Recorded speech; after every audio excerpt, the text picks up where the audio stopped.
गौरी पुत्र गणेश भगवान की जय। जय श्री कृष्ण। राधे राधे। जय राधा माधव। आज हम सभी लोग इस वैशाख महात्म्य की आगे की कथा को श्रवण करेंगे। वैशाख महात्म्य में अर्थात माधव मास में आगे की कथा को हम सब श्रवण करेंगे। यम ब्राह्मण संवाद, नरक तथा स्वर्ग में ले जाने वाले कर्म का वर्णन। कौन सा कर्म करने से हम स्वर्ग जाते हैं और कौन सा कर्म करने से नरकगामी होते हैं, इन सब की चर्चा आज इस माघ मास महत्व में करने वाले। जितने भी भक्तगण इस कथा को कथा तक पहुँचे हैं उनका परम सौभाग्य ही है कि इस माधव मास में भगवान माधव को प्रसन्न करने वाली यह अमृतमयी कथा जो है श्रवण करने का परम सौभाग्य जो प्राप्त हुआ है, तो आप इस परम सौभाग्य से जो है दूर ना रहें। आप कथा को संपूर्ण अवश्य श्रवण करें, क्योंकि माधव मास में भगवान माधव की कथा श्रवण करना कोई साधारण नहीं है। यह आपके जन्म जन्मांतर के, जब हमारे जन्म जन्मांतर के पुण्य उदित होते हैं, तभी हमें माधव मास में कथाओं का श्रवण करने का परम सौभाग्य प्राप्त होता है। ऋषियों ने कहा, सूत जी इस विषय को आप विस्तार के साथ कहिएगा। आपके उत्तम वचनामृतों का पान करते करते हमें अभी तक तृप्ति नहीं हो पाई है। सूत जी बोले, महर्षियों आप सबके समक्ष एक प्राचीन इतिहास कहता हूँ, जिसमें एक ब्राह्मण और महात्मा धर्मराज के संवाद का संपूर्ण वर्णन है। ब्राह्मण और धर्मराज के संवाद का वर्णन। ब्राह्मण ने पूछा, धर्म और अधर्म के निर्णय में आप सबके लिए प्रमाण स्वरूप हैं, अतः बताइए मनुष्य किस कर्म से नरक में पड़ते हैं और कौन से कर्म करने से,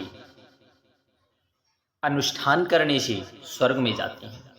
कृपा करके इन सब बातों का वर्णन विस्तार पूर्वक हमें अवश्य समझाने का प्रयास कीजिए। हमें पूर्णतः समझाइए कि कौन सा वह कारण है जिससे व्यक्ति जो है स्वर्ग में जाता है और किस कारण नरक में स्थान प्राप्त कर लेता है। तब धर्मराज यमराज बोले, ब्राह्मण जो मनुष्य मन, वाणी तथा क्रिया के धर्म से, क्रिया के द्वारा धर्म से विमुख है और विष्णु भक्ति से रहित है, जो ब्रह्मा शिव तथा विष्णु को भेद बुद्धि से देखते हैं, जिनके हृदय में विष्णु विद्या से विरक्ति है, जो दूसरों के खेत जीविका प्रीति तथा आशा का उच्छेद करते हैं, वे निश्चितता है नरक जाते हैं, नरकगामी होते हैं। अब जो मनुष्य जीविका का कष्ट भोगने वाले ब्राह्मणों को भोजन की इच्छा से दरवाजे पर आता देख उनकी परीक्षा करने लगता है, उसे तुरंत भोजन नहीं देता, उसे नरक का अतिथि समझना चाहिए। जो मूढ़, अनाथ, वैष्णव, हीन, दीन, रोगातुर, वृद्ध मनुष्य पर दया नहीं करता, जो पहले कोई नियम लेकर पीछे अजितेंद्रिय के कारण उसे छोड़ देता है, वह निश्चय ही नरक का पात्र है। जो सब पापों को हरने वाला दिव्य स्वरूप व्यापक विजयी, दिव्य स्वरूप व्यापक विजयी, सनातन अजन्मा चतुर्भुज अच्युत विष्णु रूप दिव्य पुरुष श्री नारायण देव का पूजन, ध्यान और स्मरण करते हैं, वे श्री हरि के परम धाम को प्राप्त होता है। यह सनातन श्रुति। भगवान दामोदर के गुणों का कीर्तन ही व्यक्ति के जीवन का परम उद्देश्य होना चाहिए। यह कीर्तन ही उसका मंगल कर देता है, वही धन का उपार्जन है तथा वही इस जीवन का फल भी है।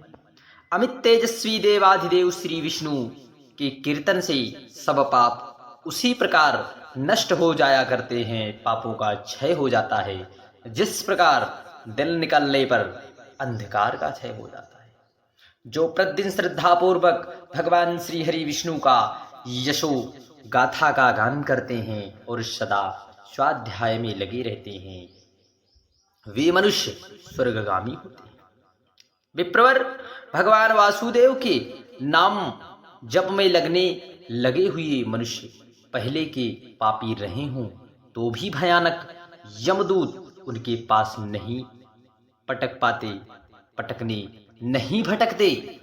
द्विजश्रेष्ठ, हरि कीर्तन को छोड़कर दूसरा कोई ऐसा साधन नहीं मैंने नहीं देखा जो जीवों के संपूर्ण पापों का प्रायश्चित करने वाला हो। जो ए अर्चयन्ति हरिम देवं विष्णु जिष्णु सनातना नारायणमजं देवं विष्णुरूपं चतुर्भुजं ध्यानन्ति पुरुषं दिव्यमच्युतं ये स्मरन्ति च लभन्ते ते हरिस्थानं ऋतुरेषां सनातनी। जो मांगने पर प्रसन्न होते हैं, देखकर प्रिय वचन बोलते हैं तथा जिन्होंने दान के फल का परित्याग कर दिया, वे मनुष्य स्वर्ग में जाते हैं। जो दिन में सोना छोड़ देते हैं, सब कुछ सहन करते हैं, पर्व के अवसर पर लोगों को आश्रय देते हैं, अपने से ही द्वेष रखने वालों के प्रति भी कभी द्वेषवश अहितकारक वचन मुख से नहीं निकालते, अपितु सबके गुणों का ही बखान करते हैं, वे मनुष्य स्वर्ग में जाते हैं। जो पराई स्त्रियों की ओर से उदासीन होते हैं और सत्व गुण में स्थित होकर मन, वाणी तथा क्रिया के द्वारा कभी उसमें रमण नहीं करते, वे मनुष्य स्वर्ग के गामी होते हैं। जिस किसी कुल में उत्पन्न होकर भी जो दयालु, यशस्वी, उपकारी और सदाचारी होते हैं, वे मनुष्य स्वर्ग को जाते हैं। जो व्रत को क्रोध से, लक्ष्मी को डाह से, विद्या को मान और अपमान से, आत्मा को प्रमाद से, बुद्धि को लोभ से, मन को काम से तथा धर्म को कुसंग से बचाए रखते हैं, वे मनुष्य स्वर्गगामी होते हैं। विप्र, जो मनुष्य शुक्ल पक्ष और कृष्ण पक्ष में भी एकादशी को विधि पूर्वक उपवास करते हैं, वे मानव स्वर्ग में जाते हैं। इदमेव ही मांगल्यामिदमेव धनार्जनम जीवितस्य फलम चैतद यद दामोदर कीर्तनम कीर्तनाद देवदेवस्य विष्णु रमिति तेजसः दुरीतानि विलीयन्ते तमाशीव दिनोदने गाथां गायन्ति ये नित्यां विष्णुवी श्रद्धान्विताः स्वाध्याय निरताः नित्यं ते नरा स्वर्गगामिनः वासुदेव आसन्नापि पापकृतो जनानां नोपसर्पन्ति तान् विप्र यमदूता सुदारुणः नान्या पश्यन्त्यामि जन्तुना विहाय हरिकीर्तनं सर्वपापप्रशमनं प्रायश्चितं द्विजोतम् यस्मिन् कस्मिन् कुले जातः दयावन्तो यशस्विनः शानुक्रोशाः सदाचारास्ते नरा स्वर्गगामिनः व्रतं रक्षन्ति एकोपाच्छन्त्यं रक्षन्ति मत्सरातः विद्यां मानापमानाभ्यां हात्म्यानमं तु प्रमादः मन्ति रक्षन्ति ये लोभान्मतो रक्षिन्तः कामतः धर्म रक्षन्ति दुसंगते नरः स्वर्गगामिनः।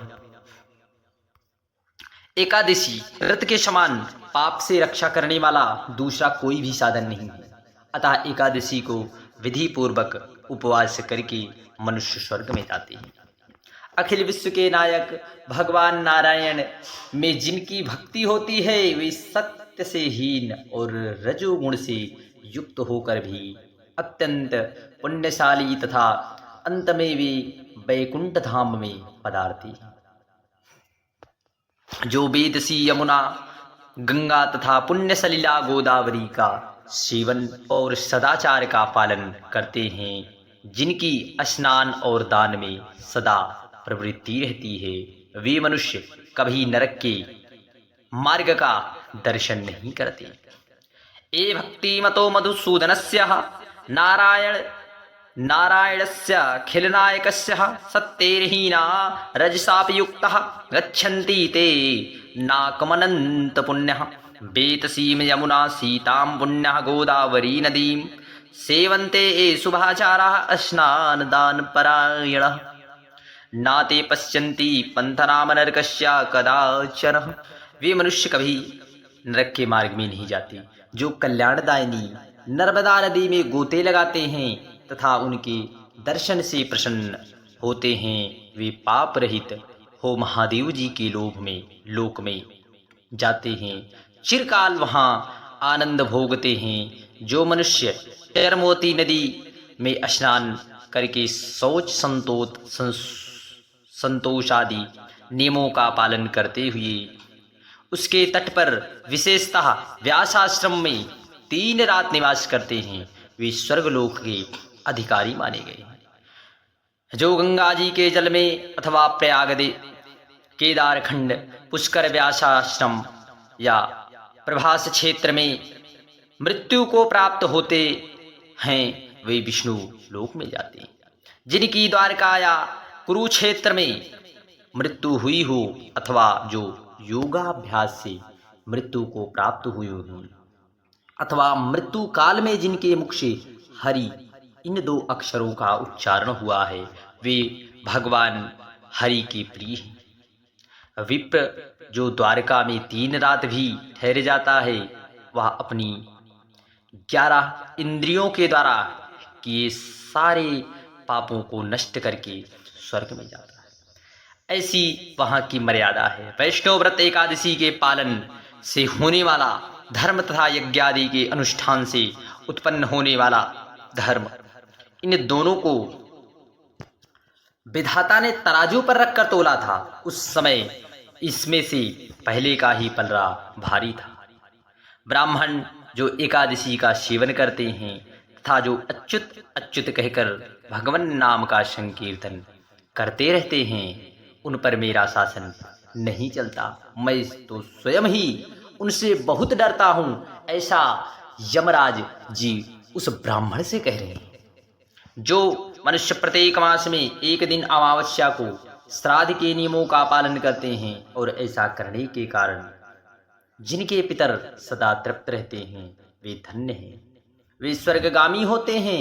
भोजन तैयार होने पर जो आदर पूर्वक दूसरों को परोसते हैं और भोजन देते समय जिनके चेहरे में रंग में परिवर्तन नहीं होता, वे शिष्ट पुरुष स्वर्गलोक में जाते हैं। जो मर्तलोक के भीतर भगवान श्री नर नारायण के आवास स्थान बद्रिका आश्रम में और नंदा नदी के तट पर 3 रात निवास करते हैं, वे धन्यवाद के पात्र और भगवान श्री विष्णु के प्रिय हैं। ब्राह्मण जो भगवान पुरुषोत्तम के समीप जगन्नाथपुरी में 6 मास तक निवास कर चुके हैं, वे अच्युत स्वरूप हैं तथा उनके दर्शन मात्र से समस्त पापों को हर लेने वाले, जो अनेक जन्मों में उपार्जित पुण्य के प्रभाव से काशीपुरी में जाकर मणिकर्णिका के जल में गोते लगाते हैं और श्री विश्वनाथ जी के चरणों में मस्तक झुकाते हैं, वे भी इस लोक में आने पर मेरे वंदनीय होते हैं। जो श्री हरि की पूजा करके पृथ्वी पर कुश और तिल बिछाकर चारों ओर तिल बिखेरते हैं और लोहा तथा दूध देने वाली गौ दान करके विधि पूर्वक मृत्यु को प्राप्त करते हैं, वे मनुष्य स्वर्ग में जाते हैं। जो पुत्रों को उत्पन्न करके माता पिता पितामह के पदों पर बिठाकर ममता और अहंकार से रहित होकर मरते हैं, वे भी स्वर्गलोक के अधिकारी होते हैं। जो चोरी डकैती से दूर रहकर सदा अपने ही धन से संतुष्ट रहते हैं अथवा अपने भाग्य पर ही निर्भर रहकर जीविका चलाते हैं, वे ही मनुष्य स्वर्गगामी होते हैं। जो स्वागत करते हुए शुद्ध पीड़ा रहित मधुर तथा पाप रहित वाणी का प्रयोग करते हैं, वे लोग स्वर्ग को जाते हैं। जो दान धर्म में प्रवृत्त हो तथा धर्मवारी के अनुयायी पुरुषों का उत्साह बढ़ाते हैं, वे चिरकाल तक स्वर्ग में आनंद भोगते हैं।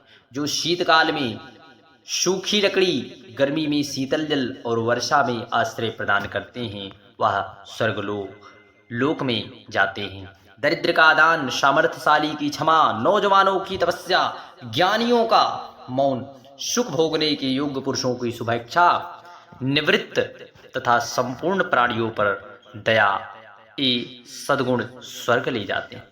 दानम दरिद्रस्य विभो क्षमित्वाम यूनः तपो ज्ञानवंताम चामौनम इच्छा निवृत्तिस्सिः सुखोचिताराम दया चा भूतेषु दिव्यम नयन्ति। तपो ध्यान समायुक्तं तारणाय भावाम्बुधे पापं तु पातनायोक्तं सत्यमेव नाशंशयः। ध्यान युक्त तप भवसागर से तारने वाला है और पाप को पतन का कारण बताया है। यह बिल्कुल सत्य है, इसमें संदेह की गुंजाइश नहीं। ब्राह्मण स्वर्ग की राह पर ले जाने वाले समस्त साधनों का भी मैं यहाँ संक्षेप से वर्णन किया है। अब तुम और क्या सुनना चाहते हो? जय श्री कृष्ण, राधे राधे। बोलिए राधा माधव सरकार की जय।